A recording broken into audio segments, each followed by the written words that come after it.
Shalom a todos! Como vocês podem perceber, hoje nós estamos num cenário diferente e eu vou mostrar rapidamente para vocês por quê.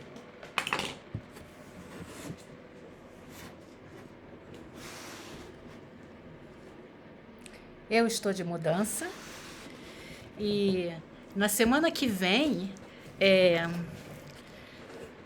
nós já vamos estar num cenário diferente. Mas eu preferi botar a cozinha no fundo para as caixas não distraírem vocês e vocês prestarem atenção efetivamente na nossa paraxá, que essa semana se chama Vaerá, que significa aparecer. Pois o versículo diz assim: Vaidaber Eloquim el Moshe, Vaiomer elav, Ani Hashem, Vaerá el Abraham, el Yitzhak, Ve'el Yaakov. E Deus falou a Moisés e disse-lhe: Eu sou o Eterno, e apareci a Abraão, a Isaque e a Jacó. Eu quero pedir para vocês, eu sempre esqueço de pedir, que comentem. Gente, é muito importante para mim que vocês comentem, eu vou dizer por quê. Eu tenho trabalho para fazer esse vídeo. Sempre no final do Shabat eu tenho que traduzir. Obviamente que eu uso inteligência artificial, que é mais rápido, mas ainda eu tenho que fazer correções, né? Porque às vezes a maneira de falar em inglês não é a mesma que em português, então eu tenho que fazer adaptações, correções. E também o tempo de gravar, de editar e de publicar. E o meu canal, ele não é monetizado, eu não ganho nada com isso. Para mim, esse trabalho que eu faço é uma mitzvah, é uma maneira de participar no Tikkun Olam, na reparação do mundo, mostrando para os brasileiros como nós judeus lemos a nossa própria Bíblia, que eu falei desde o início que as leituras desses comentários do rabino Reuven Tredbergs tem me enriquecido muito, então eu quis compartilhar isso com vocês e quem sabe quando outras pessoas também teriam interesse, mas não sabem da existência do canal. E quando vocês comentam, o YouTube, essa coisa que eles chamam de algoritmo, ele entende que o vídeo é interessante e começa a mostrar para outras pessoas. Então esse é o meu pedido, comentem. Então vamos voltar para o nosso estudo. A Paraxá Vaerá marca a transição das promessas divinas para a ação divina. Respondendo à primeira recusa de Faraó no final da Paraxá da semana passada, Deus assegura a Moisés que ele libertará o povo judeu da escravidão e os conduzirá à terra de Israel. Após a relutância de Moisés, ele e Arão são enviados a Faraó. Ocorrem as 7 primeiras pragas: sangue, rãs, piolhos, animais selvagens, doenças nos animais, úlceras e granizo. Faraó reage de forma inconstante, ora cedendo, ora mudando de ideia. Então agora vamos destrinchar isso. Primeiro, aliar. Em resposta à inutilidade da aproximação de Moisés a Faraó no final da Paraxá da semana passada, Deus responde com firmeza e certeza: Eu sou Deus, um nome desconhecido para os avot, os patriarcas. Eu lhes prometi a terra de Israel, eu ouvi o clamor do povo e eu me lembro da aliança. Portanto, diga ao povo: eu, Deus, os estou tirando de lá, salvando vocês, redimindo vocês, trazendo vocês para mim, trazendo vocês para a terra. O povo não consegue ouvir devido aos seus fardos, aos seus sofrimentos. Então o Eterno diz a Moisés para ir a Faraó e ele então objeta: Mas o povo não me ouviu, como Faraó me ouvirá? Não há outro lugar em toda a Torá onde o próprio Deus atue como comentarista da Torá. Aqui ele afirma a Moisés que algo estava faltando na história dos avot, dos patriarcas. Eles não conheceram o nome de Deus. E você, Moisés, e o povo judeu, vocês conhecerão esse nome. E Deus explica: eu lhes prometi a terra, mas a você eu levarei para a terra. Significando, eu fiz uma promessa, mas eles, os patriarcas, nunca a viram cumprida. Você, Moisés, verá a promessa cumprida. Este é o significado essencial da história do Êxodo, a intervenção direta de Deus na história judaica. Até agora, conhecemos Deus como aquele que promete a Abraão que lhe dará a terra de Israel.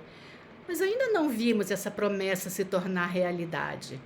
A promessa da terra não foi concedida. Foram promessas e paciência. Promessas, mas espera. E especulações. Quando? Agora não, agora tudo muda.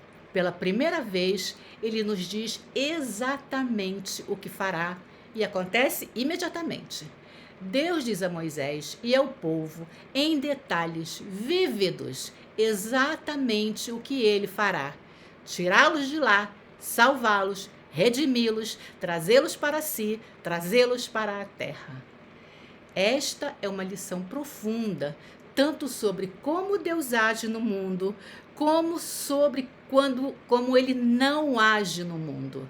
Às vezes, ele age diretamente, e às vezes suas promessas levam tempo. Anos, centenas de anos. Compreender seus caminhos é algo difícil. A Torá nos diz que ele intervém agora. Ela não nos diz por que ele não interveio durante todo o nosso sofrimento até agora. A história do Êxodo serve para estabelecer que Deus intervém, manipula o mundo. Como? Quando? Isso permanece um mistério. Segunda aliá. A descendência de Rúven, Simeão e Levi é delineada, incluindo o nascimento de Moisés e Arão. Esses são os mesmos Arão e Moisés a quem Deus ordenou que fossem a Faraó, os mesmos que falam com Faraó. A descendência de Moisés é apresentada, uma espécie de nota à parte peculiar. Por que essa genealogia está inserida no meio dessa conversa sobre retirar o povo do Egito e o sofrimento deles, a intervenção de Deus? Talvez a Torá esteja declarando a genealogia dos personagens dessa história para mostrar que Moisés não tem uma linhagem nobre. Ele não é diferente dos outros da sua família. Ele não é descendente do primogênito Rúben, nem o primogênito de Levi, nem mesmo o primogênito de Arão, seu pai. Há apenas um personagem com linhagem nessa história: o Criador. A falta de linhagem de Moisés serve para enfatizar que ele não passa de um instrumento nas mãos do divino. Deus precisa de alguém para fazer tudo acontecer, mas o protagonista não é Moisés. Ele é apenas uma ferramenta nas mãos do divino. Terceira aliá. Deus diz a Moisés para ir a Faraó.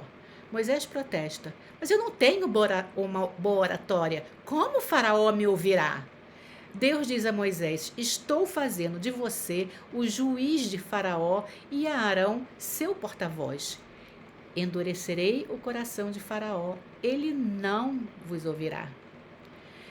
Por meios políticos comuns, Moisés sabe que não terá sucesso. Ele, fraco, Faraó, poderoso. Mas ele é informado: não é você quem está fazendo isso acontecer. Sou eu, o Eterno. Quarta aliá. As pragas começam. Vá a Faraó pela manhã, quando ele for ao rio, nisso você saberá que eu sou Deus. A água se transformará em sangue. Moisés adverte Faraó. Arão golpeia a água e ela se transforma em sangue. Os feiticeiros fazem o mesmo. Faraó não dá ouvidos. A segunda praga: volte a Faraó e diga-lhe que Deus diz para deixar seu povo ir e servi-lo. Caso contrário, rãs invadirão suas casas, suas camas, seus fornos e as casas dos seus escravos. Arão ergue seu cajado e as rãs invadem. Faraó chama Moisés e pede que ele ore para que a praga pare. Nós conhecemos bem as 10 pragas. Em nossa paraxá, temos as 7 primeiras. As pragas se dividem em 3 grupos, de 1 a 3, de 4 a 6 e de 7 a 9, e depois os primogênitos. Essa divisão se baseia nos padrões repetidos das pragas, e existem 3 padrões: onde Moisés encontrará Faraó, onde as pragas ocorrem e qual é o propósito delas. O primeiro padrão é onde Moisés encontra Faraó. Praga 1, na água. Praga 2, no palácio. Praga 3, não tem nenhum encontro entre eles. Então o padrão se repete com as pragas 4, 5, 6, água, palácio, ausência de reunião, e 7, 8 e 9.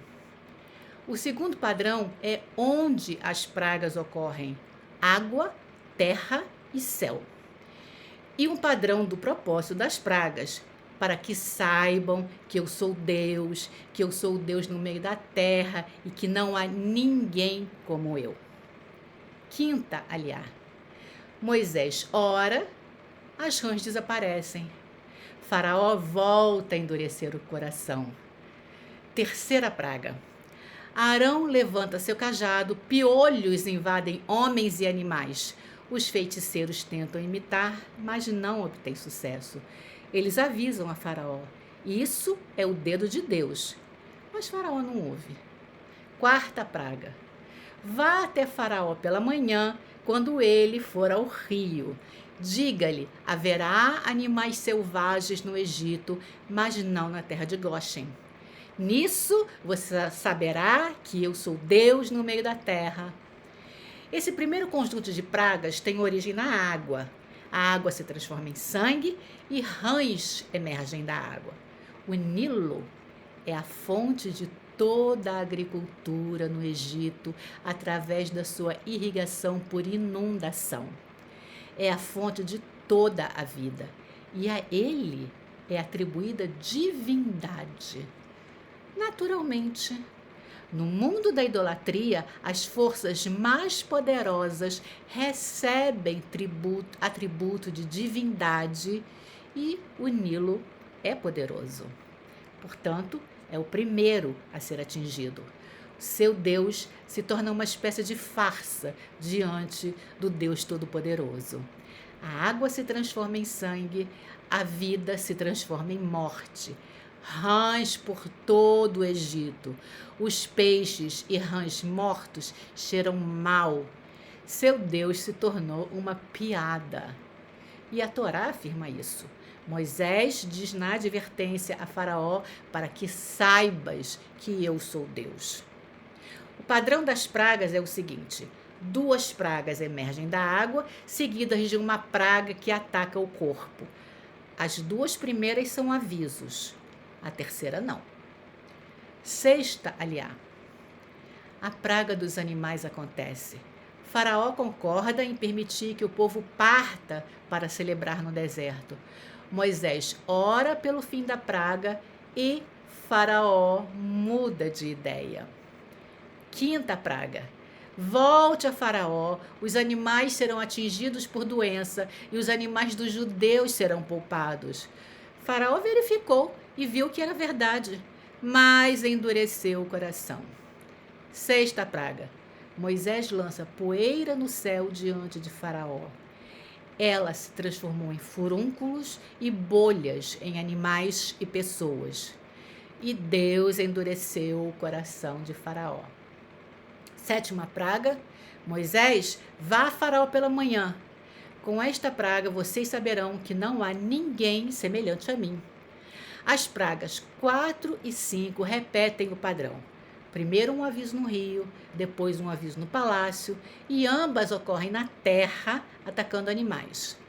Os animais selvagens e as doenças nos animais atingem apenas os egípcios, não os habitantes de Goshen. E o seu propósito é declarado, para que vocês saibam que eu sou Deus no meio da terra. O que é outra maneira de dizer? Deus está envolvido na atividade do homem, distinguindo entre o mal e o bem. Transformar água em sangue foi um ataque ao deus egípcio.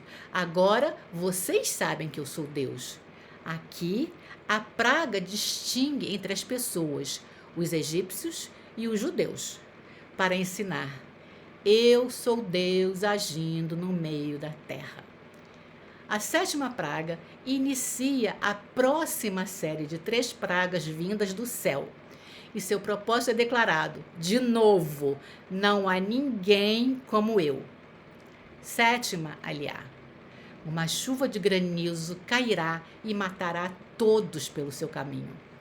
Moisés ergueu o seu cajado e uma chuva de granizo caiu em meio a trovões e fogo. Faraó chamou Moisés e Arão: pequei, Deus é justo, orem para que isso seja removido e eu os deixarei ir. Moisés orou e Faraó se recusou a deixar o povo ir. A paraxá termina após as 7 pragas. As últimas 3 serão abordadas na paraxá da próxima semana. As pragas expressam as 3 crenças do judaísmo, 3 crenças centrais do judaísmo. Existe um Deus, ele age no mundo e ele é único, não há ninguém como ele. Semelhante ao Shema Israel, Hashem Eloqueinu, Hashem Echad. Ouve, Israel, o Eterno é o nosso Deus, o Eterno é um. A história do Êxodo é a história mais repetida na vida judaica, porque ensina em que tipo de Deus nós acreditamos. Um Deus que move a história. Mas há uma outra mensagem, não no que acontece, mas sim no que não acontece. Essa história do envolvimento divino explícito nunca acontecerá novamente. Como se Deus dissesse: vou mostrar-lhes minha mão uma vez, apenas uma. Preste atenção, porque não acontecerá de novo.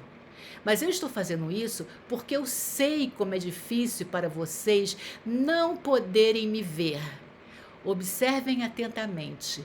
Minha mão se revela no Egito, nas pragas, na travessia do mar. Eu sei muito bem que vocês, meu povo, viverão no futuro na densa névoa da vida. E quando ver minha mão, será muito difícil para vocês. Vocês farão referência a esses acontecimentos muitas vezes, em oração, no cumprimento dos meus mandamentos, em memória a este glorioso e ensolarado dia da ação da minha mão. E saberão que assim como a minha mão era tão clara e óbvia então, continua presente agora, embora obscurecida pela névoa da vida. A percepção de Deus é difícil nesse nosso mundo nebuloso. Deus o criou assim. A palavra hebraica para mundo é olam, semelhante a ne'elam, que significa oculto. Perceber sua mão moldando a história requer grande fé e discernimento. Quantos escolheram no nosso tempo, em todos os tempos, devido ao eclipse da mão de Deus, à ausência da sua face em nossa história no Holocausto, quantos escolheram abandoná-lo?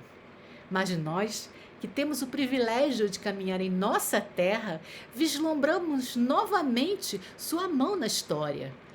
Há momentos em que sua mão é extremamente difícil de enxergar. E então há os lampejos, como o êxodo do Egito, quando a névoa parecia se dissipar. Nós, israelenses, sim, temos visto a mão de Deus nas recentes guerras contra o Hamas, o Hezbollah, os Houthis e nos ataques diretos do Irã contra o nosso território, todos ao mesmo tempo.